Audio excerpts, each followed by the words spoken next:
Swayam Prabha. Digital India. Educated India.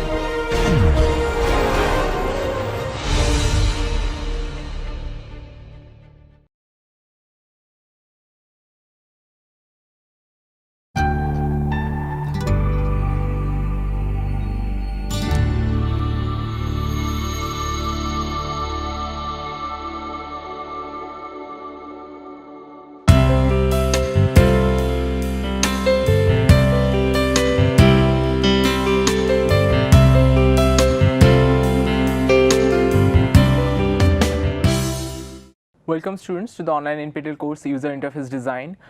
In this class we will talk about the visual perception and semiotics. So semiotics is the science of how people interpret signs, and this subject came from linguistics and how we interpret the language of iconography or the sign, but it is widely used in the visual communication design and user interface design, and also the product design. So when metaphorically we represent something, or when we put a particular color, what is the significance of that, and how people interpret and how people psychologically perceive a particular color, icon, or the composition of the overall composition, and how people read the narrative. And also our website can also have a narrative. So how from the starting page, what are the information you give to the people, and what is the next layer of information. So the information gradually unfolds. So you can think about it's like a small storytelling. It can also, it depends on the typology of the website. So website also can be a game based, gamified interface. So there it will be more towards the narrative style of a narrative style will be more strong, but throughout a particular process of the task flow, so it can so for example a ticket booking, so there is a journey of the users. So users start and launch into the first home page, and then start thinking about the next so where they will go, and then different flights or train available trains or buses comes, and then they select, and then they look at the timing or the cost, and then they pay, and then they do. So there is a journey, and so that is actually a narrative. So that's a task going on, and you can think that that task as a narrative. So and also when you order food and everything, so there is a process going on. So there is a sequential tasks which is going on, and how people interpret that, and how all the informations together are helping people to remotely do the particular task which websites are designed for it. So what websites or web designer wanted the task to happen, the way the task to happen, so users should understand that, and then they should follow the similar way how designers have designed. So initially we were discussing about the users designers conceptual model and users mental model. So that should match in the system image of the design. So for that, all these metaphors and how people interpret design, how people perceive the design, the icons and colors is very important for designers to understand. So in this class we will talk about the theory of semiotics, a brief history of semiotics and how it is divided. So we will discuss the Ferdinand de Saussure's theory and Charles Saunders Peirce's theory, and how briefly we will talk about it, and then we will go to the main three part of semiotics, which is syntax, semantics, and pragmatics. These three parts are three different parts of semiotics. So semiotics is the bigger umbrella. Within that, syntax is there, how different things are sequentially arranged, and the semantics of the meaning part of it, and the pragmatics and how people interpret. And also we will discuss other things which is there within these three parts. So the main thing of the semiotics is semiotic analysis involves identifying the constituents unit of semiotic systems such as the text, sociocultural practices, the structure, relationship between them, the opposition, correlation, and logical relation. So there are sociocultural based on the sociocultural background of people, the perception of icon might differ. So what the way so it also depends on the target audience. So who's the target audience? Based on them, the design should change. So not only the UI UX design, also the visual design should change based on the particular target audience. So if they're based on their sociocultural context, their liking, their lifestyle, their perception of color is different, their choice of colors will be different, the way they read, that is also different. For example, we were discussing over the Gutenberg's diagram, so that might not work for the people who read from the opposite side, so which is from the read and write from the other side, which is from right to left. For people from the Middle Eastern countries, so they will the Urdu and Arabic, they write from right to left. So they are conditioned in that way, so their reading habit will be different, and if your target audience are them, so the design principles should differ. And also based on different region, different sociocultural background, the color preference, the meaning of different icons will might be totally different. So the learning of various ways designers can employ the meaning and based on a target audience is also you should learn through the semiotic interpretation. So there is two component. One is we have already discussed the design component and the design methodology. Now we are talking about the users. We also talked about the users based on the user research, and we will talk about the user feedback. So there we need to understand how we need to also understand how their perception is different. So we should not only be based on the user feedback on the last moment. So beforehand we should be able to understand what they might like, and we should give the design, we should create the design based on their perception. So semiotics, what is semiotics? Semiotics is the way we can pull an emotional response out of the world, and it also helps how emotion happens in the imagery. So after looking at the imagery, what kind of emotions and what kind of perceived interpretation can happen within the user. So there are different design elements. So all these design elements and how people react to it, that is the main thing of the icons and the semiotics.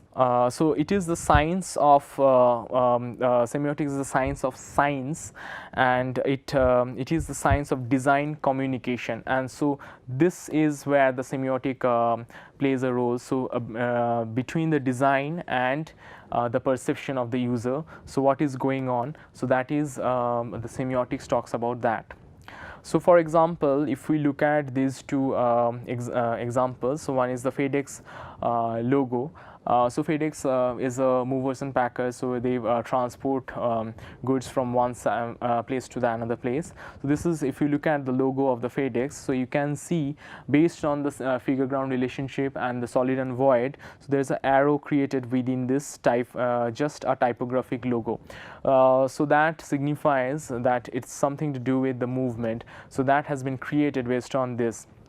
So first, in the first go, we read the FedEx, the typographic logo, and then this orange acts as a, the first when we read, this white acts as a background, and this blue and orange acts as figure.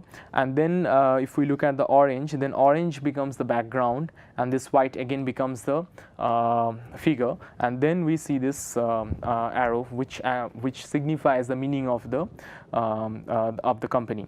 And also we the basic example can be the color of red.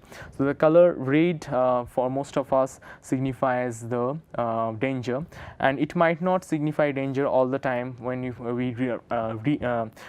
type it with the typographic the phonetics of danger, or the later of danger, and then with the skull and bone, then it strongly communicates this the meaning danger. So if we just take red color, it might be just a red signal or something. It can also signify passion, but when we combine that with the type letter and also some icons, which is the skull and bone, then it together it communicates the this later danger. And the historic background, if we look at, so Ferdinand de Saussure was the father of modern semiotics. He used this, he defined these terms in the beginning, and later Charles de Peirce developed the similar philosophy and based on the socio-cultural concept. So based on their theory, so there are a few terminology we should discuss. One is the signifier and is the signified, and together what is it? So we are the signifier and signified are talking about the sign. So sign is the smallest unit of meaning used for the used to communicate. It is the whole that results from the association of the signifier with the signified. So signs are the smallest unit, and signifiers and signified are together helping the users to understand the meaning of the sign. So what is signifier? It is the material thing of the signifies. Example, the word on the page or the tactile expression or an image, which are signifier, and signified is the concept that is that signifiers wants to refer. So for example, if I say pen, the phonetic expression of pen is actually depicting the actual context, which is the signified. So pen, the phonetic sound of pen becomes the signifier, and the actual pen becomes the signified. So when I say pen, so that the image of this pen, actual pen, comes into people's mind, and it can if people understand English, then only they will interpret this image of an actual pen will come into their mind. So the sound is just a signifier, the actual concept is the pen, the actual pen. Similarly, we can just draw a pen, icon of a pen,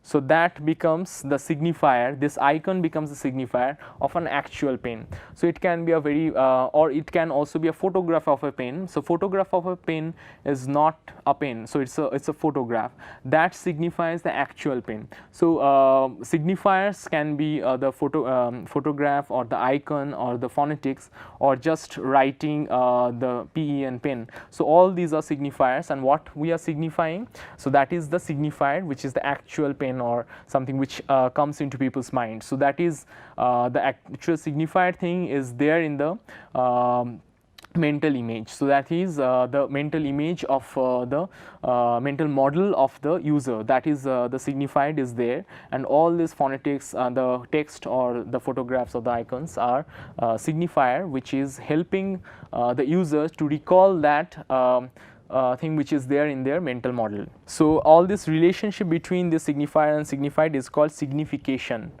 So that is the process. So here if we look at the sign is the element. So sign can be text, icons and everything. So as it came from the linguistics, so initially it, that is the source of genesis of this concept.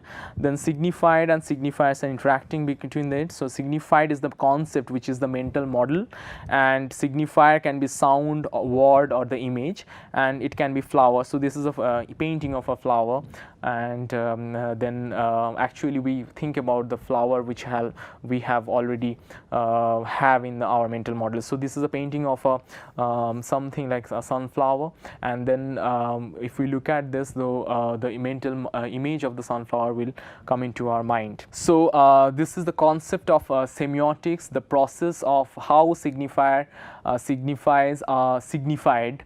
So that signification, process of signification is called semiotics. So it's the science of signs, and these signs are not just iconographic signs. It can be real picture, photorealistic picture, the abstract painting, or figurative painting, or icon, very minimalist icon, or can be text, or can be word, the phonetics.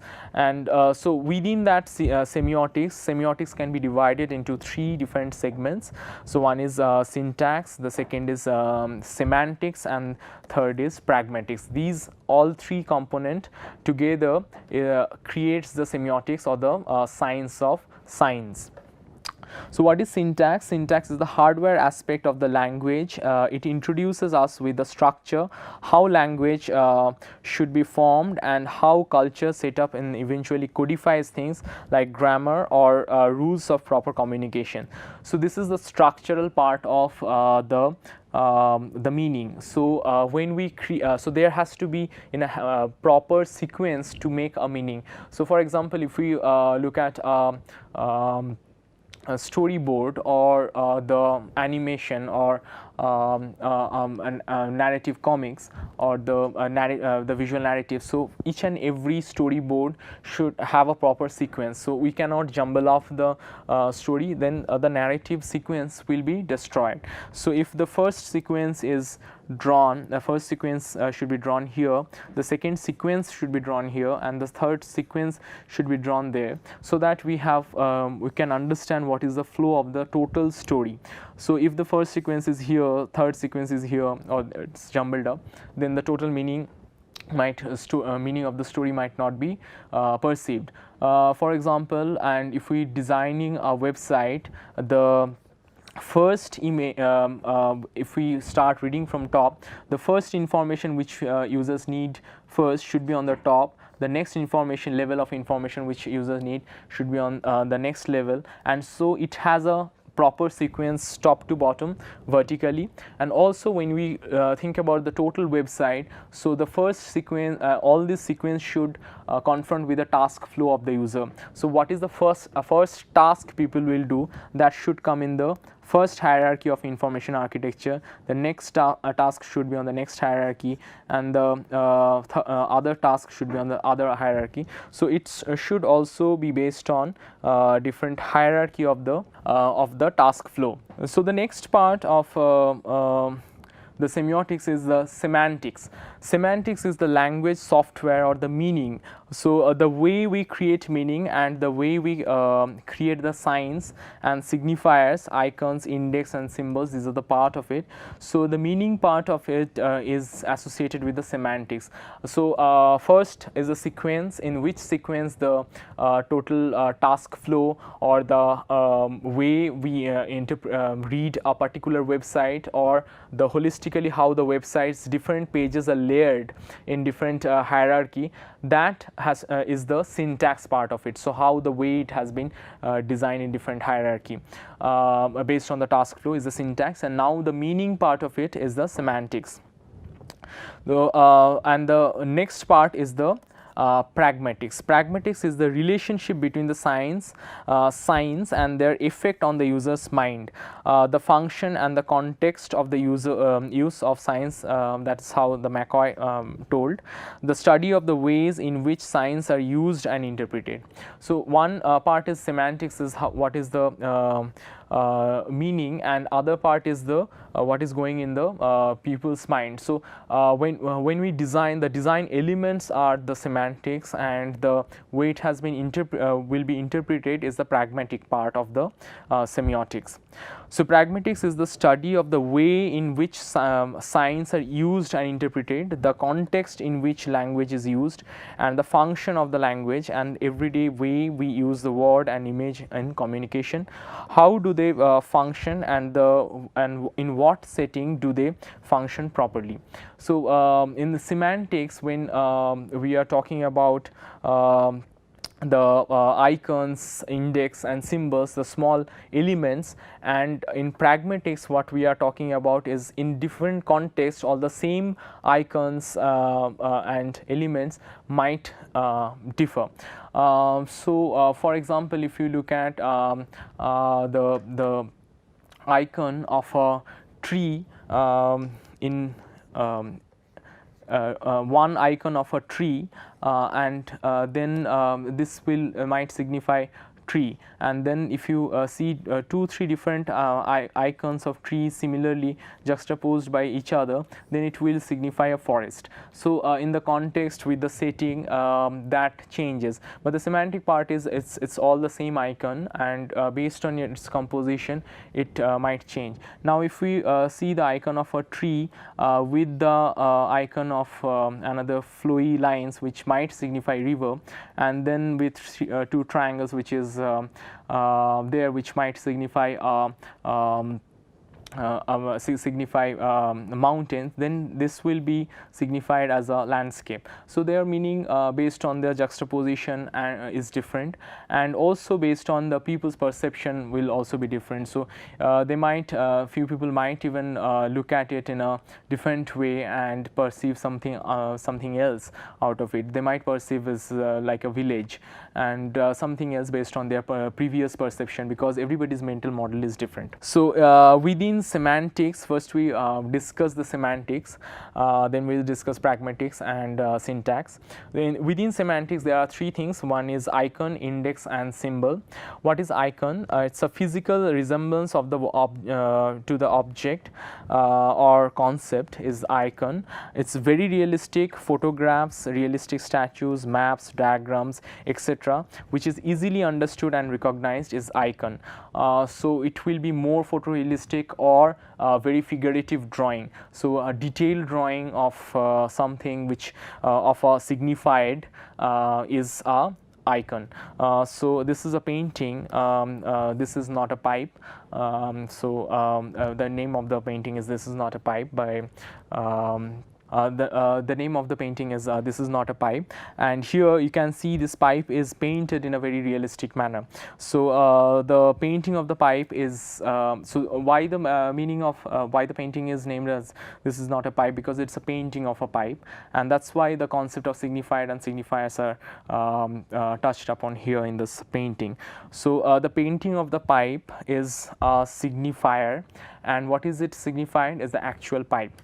So and the way it is drawn is has a very figurative approach of drawing. So the painter of this painting is Marguerite Rene, and the next thing is the indexed. Index is a little abstract form of representation. So there is a direct link between the signs and the objects or concept. It is an indicator, and I think so it can be hand gesture, symptoms, clues. Audience can figure out the cause and effect of the relationship. These are not so direct. Indexed are a little indirect than icon, but more direct than symbol. So this can be gestures, symptoms and clues which will give the clue of relationship. For example, if there is a composition and this composition is directing to something, and then the focal point is created over here which becomes the protagonist of the concept. So those all things are kind of like a hand gesture. So this lines are directing towards this, so that also acts as a hand gesture. So together that creates a composition, and maybe something metaphorically represented. So for example, this is Edward Munch's Cream. So in this painting, all these flowy, scratchy lines and the color, the warm color tone, and the type of image of expression is there within the face of the person painted over here, and everything is given an expression of scream, so and phobia. So the way it is painted is not so figurative, and all these skies and flowy lines. So this comes within the expressionism of painting, and it expresses the concept of phobia, which is a scream. The next is the symbol. The symbol is the learned and agreed upon code. So it an arbitrary connection between the signs and the objects or concept. Can be language, number, alphabets and all other symbols. Those are abstract trademarks. So all these symbols, if you don't know the meaning meaning of it. So that requires a background knowledge, in-depth knowledge to interpret a symbol. For example, if you look at the symbol of this alphabet, Roman alphabet 1, so people who can understand this, read English, can only read it as 1, and this has nothing to do with just a number which is 1, and if you don't know, and if I write in some other language, so this is how 1 is written in Bengali. So if you don't know how it is written in different scripture, so you will not conceptually you will not know what is what it signifies. So you need to know a particular, you need to have a lot of background knowledge to interpret this. For example, and it can be also different from different people. So if I just draw these symbol, and people who are more associated with the Indian context and with the Hinduism, they might interpret this as swastik symbol, but maybe people from Germany will interpret it as a Nazi symbol. So same kind of composition, same icon can be interpreted in a different way based on the people from different background knowledge. So if we now syntax, in the syntax there are different elements within the syntax, so which is the hardware part of it, or the how the sequentially everything goes. So one is the syntagm. Syntagm is a collection of signs organized into a linear sequence, and a syntagm occurs at multiple levels: word, sentence, story formation. It also occurs in multiple levels of web site design. The syntagm is there in one particular hierarchy of websites, so which is if you are in one level of information architecture, there is a syntagm, and then the next level of hierarchy there is again a syntagm. So and syntagm is when there is a particular one way. So when it is just going linear in a linear fashion, then there is a syntagm. But in information architecture, generally it can bifurcate from different sides, and so there is no particular linearity, it goes back. So that kind of information architecture is not part of syntagm, because it's not going linearly, so there is a lot of connection and from where you can bifurcate. But there are some websites which you can which you might have come across, so where there is just one option of scrolling down. So if you look at the main page of Facebook, so you just scroll down, so there is just a linear flow of the hierarchy of the way you are going, the information has been shown. So also if you think about the Google search engine, so there is a one linear way it is going on, so that comes under the syntagm. So there is no bifurcation, so you go you see the first layer of search, you go to the next layer, so it's a continuation. So it's just broken into the pagination. It's not a continuous scroll like Facebook, but it's like broken in different pages, like if you click 1, 2, 3, 4, but there's one linear option. So you can come back to from 7th layer of search to the first layer, but there is a one particular linear direction. So it's not information architecture is not bifurcating from different place. So also in few website you will see, you just scroll down and there might be some animation and UI transitions, but it just scroll down from top to bottom, and you go to the previous page, it will just go up, and go to the next page, it will just go down. So there is a one single layer of linear sequence. So how we want to design how the sequence of your website or the information architecture is, so that should be designed, that should be thought about based on the function of the website. So if the website is following a syntagm or a linear sequence, the website's information architecture should look like this. So it should just go like one single direction. So Facebook is not exactly a same similar example, because if you go to the home then this is one, and then you go to your next profile, then it will be like that. But when you think about a news feed, how it is coming, so it is something like that. You just go deep into the website. And the examples of syntagm is when the syntagm's perspective is when this linear sequence is broken, you change it, then the meaning might change. For example, a comic strip where the first information should be at the first, and the second information should be at the second and third, and it should be arranged in that way. So if you change it, the total meaning will be totally different. And also if you look at the Paul Rand's design, the IBM's logo design, so it's one iteration of the IBM's logo. So IBM, and this is signified in different icons, which is metaphorically representing something which is nothing to do with the letter IBM, which is the actual signified, and but this is creating a metaphor of some other element which is phonetically similar to IBM, and this is how the logo is designed. But if you change the sequence, then we cannot read it as a company's logo of IBM. So the order is crucial for meaning in the case of syntagm. If we write like this, it might not have a meaning, but if we write this, then it will have a meaning. And even in the sentence and the paragraph, there has to be a syntagm, and in linguistics. So syntagm will be a proper sequence of horizontal and vertical sequence. Now the next is the paradigm. Paradigm is the class of all items that can be substituted into the same position or slot in a grammatical sentence. So it can be considered that paradigms are running vertically, a set of items that form mutually exclusive choices.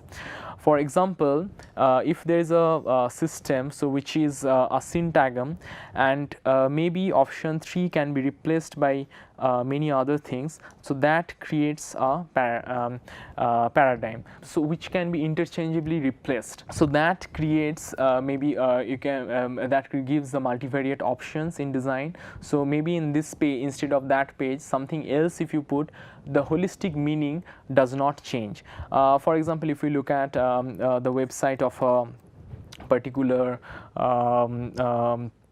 search engine or a particular e-commerce website. So if a total meaning of the e-commerce website, the how it functions, that will not change if we change this icon with something else, because it's just showing what are the different products on the in this website. So if we even replace this, that will also not change, and the meaning of this total website will not change, but definitely the purchase, the process of purchase, the clickbait or something, the probability of clicking on that particular product will change, but total meaning of the structure of the sequence will not change if we just change the image or the product in a holistic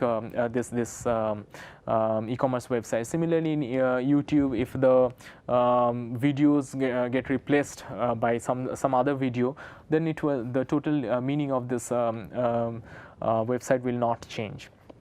Then the next is myth, a combination of paradigms and syntagm that make up an soft told story with an elaborate cultural association. For example, cowboy myth and romantic myth. So these are coming from linguistics. So these are the genre of different styles. So this combination of syntagm and paradigm together creates a narrative. So it might change. For example, if we think about the folklores, so the same folklores, if the syntagm is similar, and then the different in different regions the folklores has a minute change, which is the change of paradigm, can also have a similar genre of the folklore, which is the total holistic meaning is same, but there are minute iterations. In a website, giving a similar analogy might be be difficult, but if you can think about when you are creating a multivariate options, so if you have an concept of myth, that might help. For example, if you are stuck with one particular design, change few options which might not change the total website of this design, and then which also has a similar task flow, and then it can create a different design which might act and function better based on user testing. Next part of the semiotics is pragmatics, and pragmatics, within pragmatics there are three things. This is how the connotation, denotation and polysemy.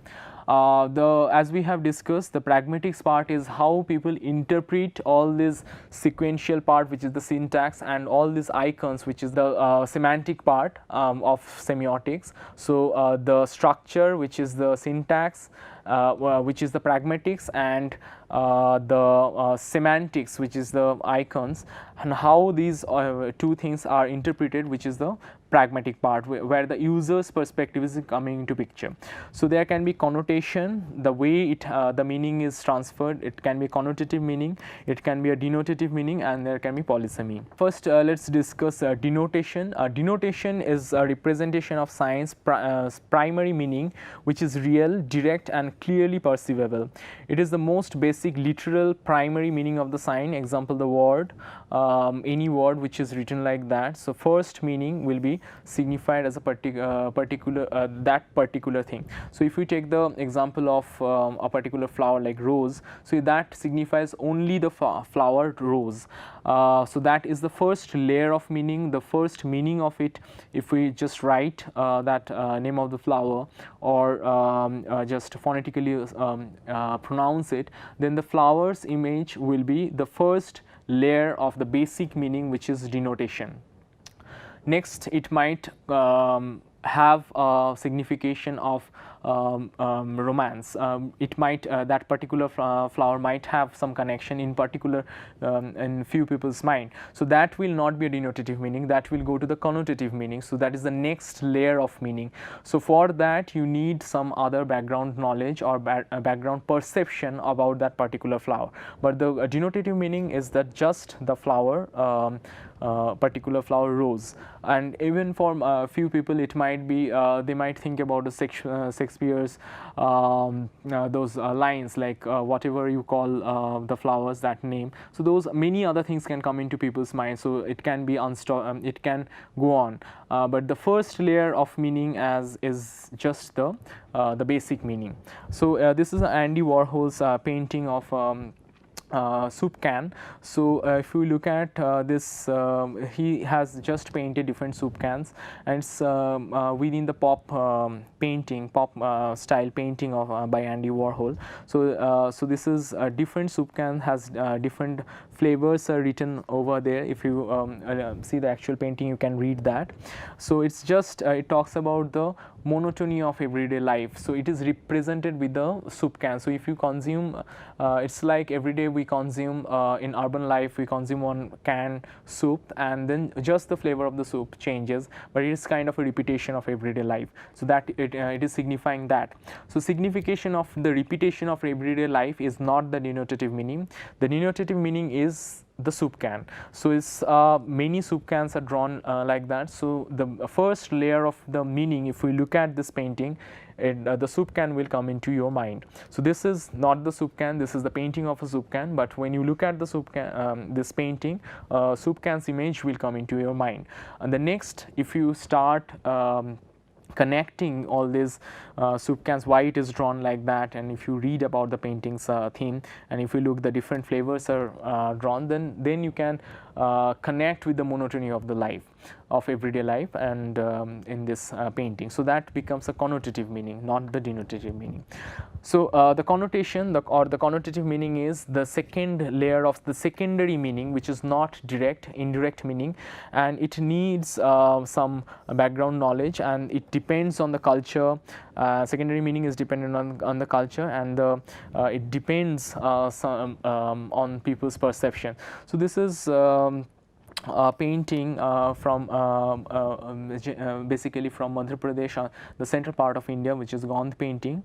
And if you look at the painting, so this is a deer, and the deer's horn is transferred into the tree. So this is coming from a folklore of a particular site. So if you know the folklore, then you will understand why this is painted like that, and how the flora and fauna interacts with each other, and based on that the story is there. So otherwise this is just a deer with a horn, whose horn is turned into tree. So the next layer of meaning will be only understood or interpreted by the people who understand this style of painting. So this is again coming from the Indian mythology of Ardhanarishwar, painted by Avanindranath Tagore. And so why it is painted like that, so that needs some background knowledge of this painting of Avanindranath Tagore, or the mythology of Indian mythology. And again some example of connotation, and connotation might vary how you based on the setup. So that's what we are talking about when we are talking about the pragmatics. The setup or the position of a particular icon, which comes from the semantics, might vary. So semantically this is these are all apples. Semantically that particular painting of this particular painting, or the photograph of, if you look at these particular imageries, they all signify apples, which is a fruit. But the context, the overall context of this apple, based on the overall context of this apple, the pragmatics changes. So the connotative meaning of this apple, this total painting, or the packaging design changes. So the first is the Titian's painting, Adam and Eve, they're having this apple. So here this is the meaning of apple, and the story and everything revolves around a particular Christian story. So that changes if you know the particular story. Now this is René Magritte's painting in 1964. So Titian's painting was in 1570, and if you know the story, then you can interpret the René Magritte's painting. So if this is the first story, this is in connotation wise these are different. So this is the first initial story. So this is borrowing, this René Magritte's painting is borrowing this concept of Adam and Eve, and then painting, this painting is drawn like that. So this painting's name is Son of Man. So what he is painting an apple in front of a face of a man. There is no facial elements is shown, so it can signify any different man, because all the features are not shown. So instead of that, apple is shown, so everybody is son of Adam. That's what the painter is wanted to convey. And so that also depends on whether you believe on that particular story or not, and then if you know the story, and based on that this painting will be interpreted.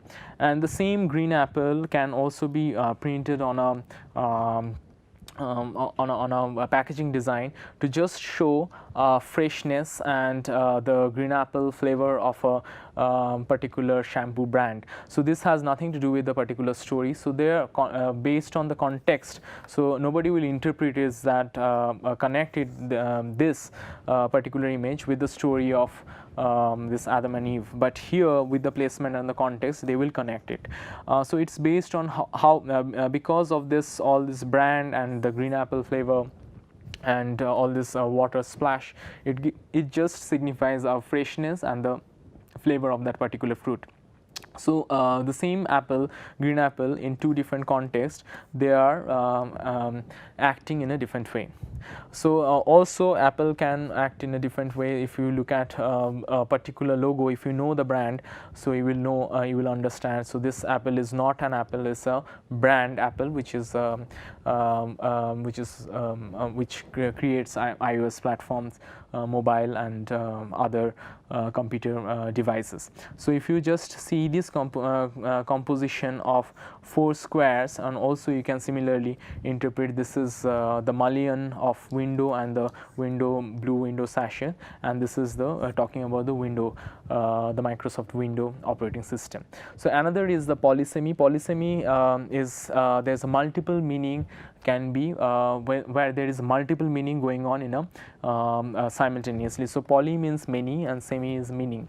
So if we take an example of this WWF poster, so this is there is small lions over here, and that creates a silhouette of a lion. And so the first one meaning is this lions are moving and they are fading away. So it's talking about the that's an endangered species, and they are gradually moving in this direction of fading away and diminishing, and together also they are creating the silhouette of the lion. So when you look at the picture, so you cannot read this lion's icons because they are very small, but in holistically in Gestalt's principle it is creating the silhouette of the lion. So that gives the meaning of the lion, and then the meaning that they are leading towards extinction. And also if you look at the pizza order, the way it is ordered in Pizza Hut. So this is the timeline. One in this particular image, the first meaning is the timeline. So this acts as a timeline. First is pizza order, then making of pizza, then cooking. The order is getting cooked, and then gradually the sequence is there. So it has a particular linear sequence in the syntax, and then also it gives you a feeling of the pizza, the way pizza is divided in different pie sections. So that also gives one meaning is the timeline, and the second meaning is the pizza. That creates the holistic meaning of the pizza ordering timeline. So this can be one example of the polysemy.